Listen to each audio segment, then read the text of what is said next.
Next-gen endpoint, machine learning, sont-ils de nouveaux buzzwords ou de réelles nécessités de changement? C'est la question à laquelle va tenter de répondre Michel Lanaspez, directeur marketing chez l'entreprise Sophos pour l'Europe de l'Ouest.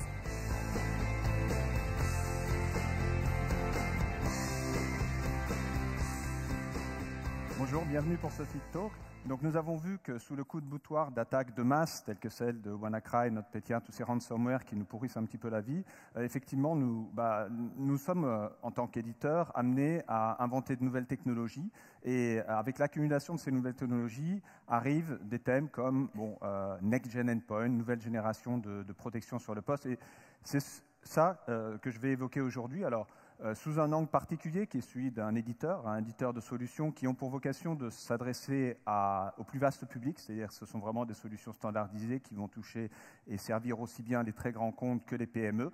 Donc ça, c'est vraiment notre positionnement. Et donc, dans ce cadre-là, qu'est-ce qui est disponible? Est-ce qu'il y a vraiment lieu de parler de nouvelles générations d'endpoints ou est-ce juste un ensemble de nouvelles technologies? Ça, je vous laisserai probablement juge, mais au moins, je vais vous apporter de la matière à réflexion. Donc, avant d'aborder ça, je voulais juste mentionner que pour vous apporter toutes ces technologies, bien sûr, vous allez avoir des éditeurs qui arriveront d'un monde traditionnel. Ça, c'est nous, c'est 30 ans d'existence sur la protection du endpoint, avec petit à petit des innovations en interne, avec également des rachats à l'extérieur. Alors, on va en parler beaucoup sur ce sujet-là, qui concerne, vous voyez, sur cette ligne de temps, j'ai mis en vert, ce qui concerne la protection des postes. C'est notre métier d'origine, 30 ans d'existence sur ce domaine-là, également sur le chiffrement, mais également, depuis plus récemment, enfin déjà une bonne dizaine d'années, la partie réseau. Et sur la partie réseau, on va voir que ça a une importance parce que ce sont deux mondes qui ont tendance à évoluer séparément et qui de plus en plus ont lieu de discuter ensemble. Et ça fait partie de ces technologies, on va dire, un petit peu de nouvelle génération. Nous, notre particularité, c'est qu'on a à peu près notre activité qui est équilibrée à 50-50 sur ces domaines, ce qui nous donne, je dirais, une certaine expérience pour vous apporter de la matière. Alors, vous voyez un petit peu à droite un cadran magique du Gartner. Alors, c'est celui de l'an dernier, il y a le nouveau qui arrive bientôt. Qu'est-ce qui s'est passé ces 2 dernières années? Que reflètent ces analystes? Qu'il y a des nouveaux entrants, de nouveaux acteurs qui arrivent en ayant pris le sujet de la sécurité des postes de travail sur un angle nouveau. On va entendre parler de l'ETR, de l'EDR, de tout ce qui concerne l'intelligence artificielle et le deep learning. Et puis, on voit effectivement des éditeurs. Donc, ça a enrichi le panel de solutions disponibles et des éditeurs traditionnels tels que nous qui évoluent comment? En particulier par des acquisitions. Alors, je mentionne ces deux-là qui sont particulièrement pertinentes dans cet ordre-là pour vous dire qu'il existe dans l'industrie effectivement à peu près 10 ans de retour d'expérience sur le fait, par exemple, de bloquer les exploits d'une manière générique. On sait tous que patcher, faire des correctifs, ça prend énormément de temps. Les amener sur tous les postes, ça prend énormément de temps, c'est difficile de le faire complètement. Il existe des technologies pour aller vraiment bloquer des parts arrêtées, des menaces qui exploitent ces vulnérabilités. Et ça, c'est l'expérience de l'éditeur Safrite, un éditeur hollandais dont nous avons fait l'acquisition en décembre 2015 et moins d'1 an après, nous l'avons intégré dans nos solutions. Pareil, Invincea, c'est 10 ans d'expérience sur le deep learning, à l'origine des projets sur le DARPA, la défense américaine, et c'est qui arrive maintenant, comme je l'ai dit au départ, dans des solutions grand public, c'est-à-dire des solutions qui vont concerner non seulement des très grands groupes, mais également des PME. Elles sont suffisamment matures pour arriver vraiment et vous aider aujourd'hui. Donc ça, c'est 10 ans d'expérience. Pareil, une société acquise il y a un peu moins d'1 an et qui arrive là, la semaine prochaine en production dans nos solutions. Alors maintenant, est-ce qu'il y a lieu vraiment de parler de solutions next-gen, endpoint? Qu'est-ce que c'est que cette histoire-là? Alors, si on veut faire un petit peu un manifeste, vu de notre point de vue, de qu'est-ce que ça veut dire, qu'est-ce que ça doit vous apporter, qu'est-ce qui est intéressant, d'abord, c'est des technologies qui doivent être prédictives. Prédictive, c'est-à-dire qu'on n'est pas sur du réactif, on n'est pas en train de regarder le passé, ou au moins pour prédire l'avenir et pour prédire des choses qui sont inconnues, c'est-à-dire des menaces qu'on n'a jamais vues. Le volume de nouvelles menaces qui arrivent dans les labs, c'est de l'ordre de 400 000 nouvelles menaces tous les jours, différentes. Beaucoup de variantes, mais quand même, c'est des volumes extrêmement importants. Donc il s'agit de pouvoir détecter sans forcément avoir vu ça la veille. C'est le but de ces technologies prédictives. Ensuite, multivecteur. Multivecteur, ça veut dire que, il ne faut pas seulement se reposer sur un seul angle de protection, mais plusieurs angles différents, ce qui est très important, on va le voir, comme sur des technologies, des attaques de type ransomware. Sans signature, ça va un peu avec le prédictif, c'est-à-dire que les signatures sont faites pour quelque chose qu'on a déjà vu, on va vous donner une signature pour vous en protéger. Là, on part sur des technologies qui s'affranchissent de cette contrainte-là et qui sont du coup également beaucoup plus légères, ce qui est un avantage parce qu'elles chargent moins vos machines.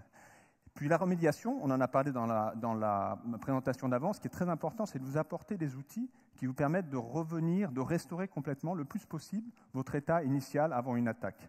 Parce qu'effectivement, même si on bloque une attaque à un instant donné, il s'est passé des choses avant et il faut vous donner cette capacité à revenir avant. Ensemble, parce que notre vision, c'est de dire qu'il n'y a pas deux mondes opposés, le monde de la protection endpoint next-gen et celle du monde traditionnel. Il faut que les deux soient intégrés et puissent travailler de concert pour vous apporter ces protections. Et puis finalement, synchroniser, on le verra sur la fin, c'est la synchronisation, ça peut être avec le chiffrement et le endpoint, mais ça aussi, surtout, entre le endpoint et le réseau. Alors, maintenant, de quelle technologie parlons-nous? Alors, vous pouvez voir avec différents analystes, mais bon, on peut, en particulier, je pense, sans risque de se faire trop critiquer, parler des 5 technologies qui sont explicitées ici, à savoir toutes les protections contre des attaques, mais des protections qui n'utilisent pas les fichiers, qui ne font pas de l'analyse de fichiers, mais qui vont davantage regarder quel est le profil de cette technologie d'attaque pour pouvoir la bloquer sur la manière dont elle attaque. Ensuite, le deep learning, l'intelligence artificielle, qu'est-ce que ça peut nous apporter? Les anti-exploits, d'une manière générique, tout ce qui est de l'ordre du endpoint detection and response et la sécurité synchronisée. Alors, j'ai explicité un petit peu ce que je veux dire là-dessus, mais je vais venir sur chacun de ces 5 thèmes dans les transparents qui suivent. Alors, évidemment, nous avons, dans nos solutions, couvert tous ces sujets-là. Bon, on les avons rassemblés dans une solution qui s'appelle Interceptix, qui a l'avantage d'être à la fois intégrée dans une solution traditionnelle et de pouvoir fonctionner avec les solutions traditionnelles d'autres éditeurs. Alors, prenons sur le premier de ces sujets, qui sont les protéger contre des attaques, mais sans regarder spécifiquement en fichier, en regardant juste quelle est la stratégie de l'attaque. Alors, l'anti-ransomware est particulièrement illustratif sur ce domaine-là, puisque que font les anti-ransomware, tels que ceux que nous avons? Ils vont s'attacher au fait que une attaque de ransomware, ça va chiffrer 1, puis 2, puis 3, puis 4 fichiers, et donc une application non autorisée qui commence à faire des chiffrements en masse, on sait la détecter, on sait voir que ça se passe. Et donc, on va s'intéresser à suivre ce genre d'événements. Et surtout, avant qu'ils commencent à modifier un fichier, on va en garder une copie, une trace, sans se baser sur les outils Microsoft, pour éviter que s'ils sont désactivés, il y ait un problème, en utilisant nos propres solutions. Et donc, après 1, 2, 3, 4 chiffrements, on va se dire, voilà, il y a un ensemble de chiffrements illégal, non autorisé, non prévu, qui est en train de s'opérer, on va le bloquer. Et on va revenir à l'état d'origine sur les fichiers, et on va ainsi complètement bloquer, d'une manière générique, une attaque par ransomware. Alors, certains d'entre nous vont me dire, oui, mais attendez, notre Petya, c'était juste un seul fichier. Parfois, c'était juste l'attaque du secteur de boot. Effectivement, sur ce genre d'attaque, il faut être encore plus spécifique, et c'est ce que nous avons disponible avec WildGuard, qui était disponible au moment où notre Petya est arrivé, qui est une protection complètement conçue pour regarder 7 angles des choses. Une attaque spécifique sur le secteur de boot. Qu'est-ce que ça montre? Eh bien, ça montre que des protections spécifiques sur des grandes familles telles que les ransomware ou les attaques sur le secteur de boot sont extrêmement efficaces et pertinentes dans le contexte actuel. Alors, il y en a d'autres. Vous savez, par exemple, que sur Microsoft, les fichiers dans lesquels vous stockez, sont stockés tout un ensemble de credentials, de mots de passe, etc., sont attaquables avec des attaques telles que Mimikatz. Donc, il faut s'en protéger. Vous avez également des logiciels dans lesquels il y a des espaces mémoire qui leur sont réservés, mais qui ne sont finalement pas utilisés, dans lesquels vont s'infiltrer les codes malveillants, ça s'appelle du code cave. Il y a tout un ensemble, il y a également les violations EPC, qui sont exactement le type d'attaques qui ont été mis en œuvre dans les vulnérabilités de la NSA, Eternal Blue, qui ont été mises en œuvre dans le cadre de WannaCry et NotPetya. Tout ce genre d'attaques peuvent être traitées, on peut s'en protéger avec des techniques qui vont cibler exactement ce type d'attaque, et c'est ce qu'on met en œuvre. Alors, deuxième grand sujet, les exploits. C'est extrêmement important. C'est tout ce qui concerne les vulnérabilités. On sait que c'est un des grands sujets, un des grands problèmes de la sécurité. Toutes les vulnérabilités, non seulement sur les systèmes d'exploitation, mais sur les navigateurs et beaucoup d'autres applications communicantes. Eh bien, il faut non seulement déployer, bien sûr, le plus rapidement possible les correctifs, mais on sait que c'est difficile. Le temps moyen d'un déploiement de correctifs sur une entreprise de 100 utilisateurs, c'est de l'ordre de plusieurs mois, typiquement 200 jours. Donc c'est énorme, ce qui veut dire qu'il y a des fenêtres de vulnérabilité considérables. Et on voit que les nouvelles vulnérabilités ne sont pas en train de décroître, mais d'augmenter. Vous avez vu 14 000 vulnérabilités sur tout un ensemble de logiciels sur cette année 2017. C'est considérable. Et il existe tout un ensemble de techniques anti-exploit génériques, comme je vous ai dit, éprouvées, 10 ans d'expérience, qui permettent de bloquer ça. Donc il faut le faire. Alors, un des avantages de cette approche, c'est que par rapport à une approche purement focalisée comme l'antivirus classique sur la charge virale qui arrive sur votre poste, elles vont s'intéresser à des vulnérabilités qui interviennent à tous les étages, à tous les moments de la vie d'une attaque, c'est-à-dire au moment de la préparation, du déclenchement, de la prise de contrôle, du contournement, etc., et même lors de l'exécution. Donc l'intérêt de ces anti-exploits, c'est qu'ils vont vraiment vous protéger sur un spectre beaucoup plus large que l'antivirus.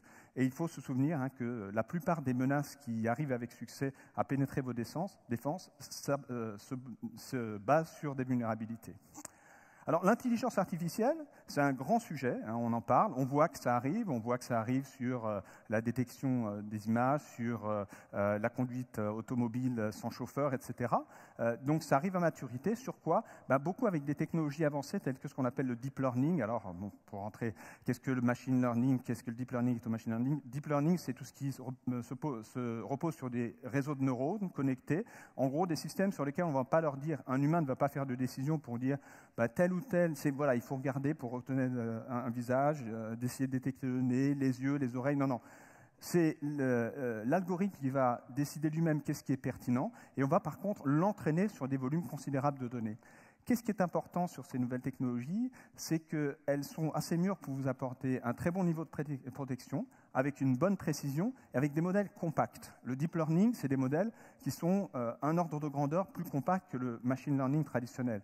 Ce qui veut dire qu'on peut les implémenter sur vos systèmes de protection endpoint. C'est rapide, c'est précis et ça ne prend pas d'espace. Et donc, c'est vraiment pertinent pour le moment. Nous, ce qui nous fait beaucoup rêver, et pas simplement rêver, puisqu'elles sont déjà disponibles aujourd'hui pour nos clients, c'est qu'on peut marier l'intelligence des data scientists, là en l'occurrence c'est l'équipe d'Invincea, avec la force de nos labs qui ont l'expérience de collecter des centaines de millions d'échantillons, mais surtout de les classifier, de les labelliser, parce que c'est ça, dans l'apprentissage, ce qui compte c'est non seulement d'avoir de très bons algorithmes, des algorithmes à la pointe, mais c'est également d'avoir des très grands volumes de données pour leur faire apprendre. Et ce qui est vraiment très, très intéressant, c'est que pour la première fois, on a la possibilité d'avoir des systèmes qui vont apprendre sur l'ensemble de l'univers des données disponibles. Jusqu'à présent, même avec des armées d'ingénieurs, analyser exhaustivement tous les 400 000 nouveaux malwares qui arrivent tous les jours, c'était trop. On était obligé de faire des choix. Là, avec ce genre d'algorithme, on est capable de tout prendre en compte. Donc c'est extrêmement important. Alors, on pense aujourd'hui qu'il ne faut pas complètement abandonner les technologies traditionnelles, il faut marier les deux, mais ça a vraiment un potentiel extrêmement important pour le futur. Et puis, également, on en a parlé dans la présentation d'avant, il est de plus en plus important de vous apporter des outils pour analyser les choses.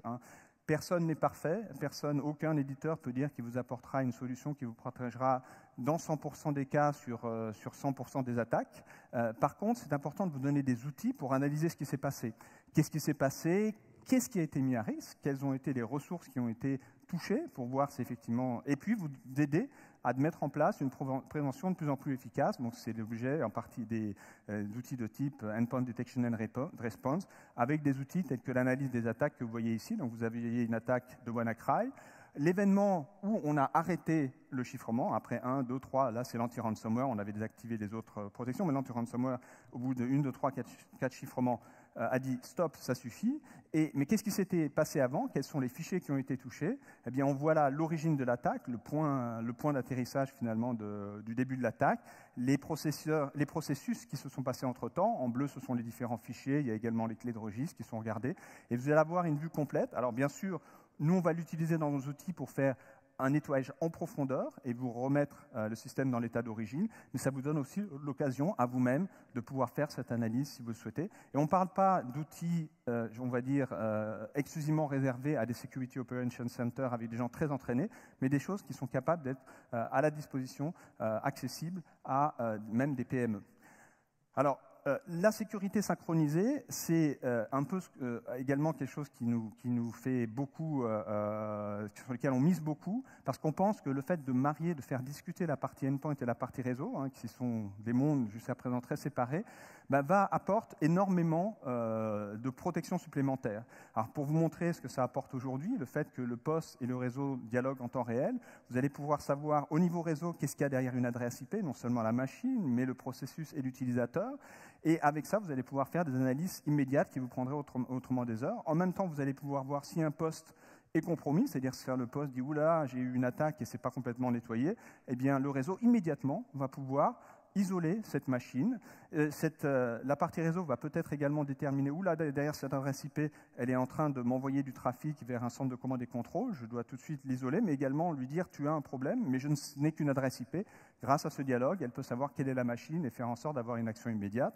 Et puis, dernier né dans, je dirais, les nouvelles avantages de ce qu'on apporte sur ce genre de technologie, c'est aller jusqu'au bout de la promesse du Next Gen Firewall, une des promesses qui était nous allons vous donner la possibilité de faire du filtrage sur les applications. Oui, le problème, c'est que la plupart des applications se cachent ou sont difficiles à détecter en gros, elles ne se laissent pas accéder par de la signature d'applicatif.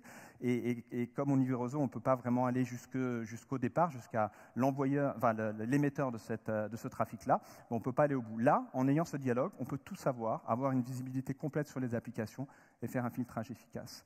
Et là, en conclusion, ce ne sont pas des technologies du futur, ce ne sont pas bien sûr, nous on appelle ça Seize the Future, mais ce sont des technologies qui sont disponibles dès aujourd'hui et qui ne sont pas non plus réservées qu'aux très grands comptes, mais qui s'appliquent aux ETI, qui s'appliquent aux PME également.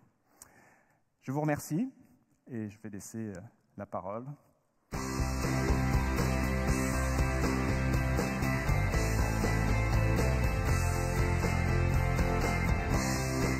Merci à vous, Michel Lanaspez, représentant de l'entreprise Sophos. Alors, on va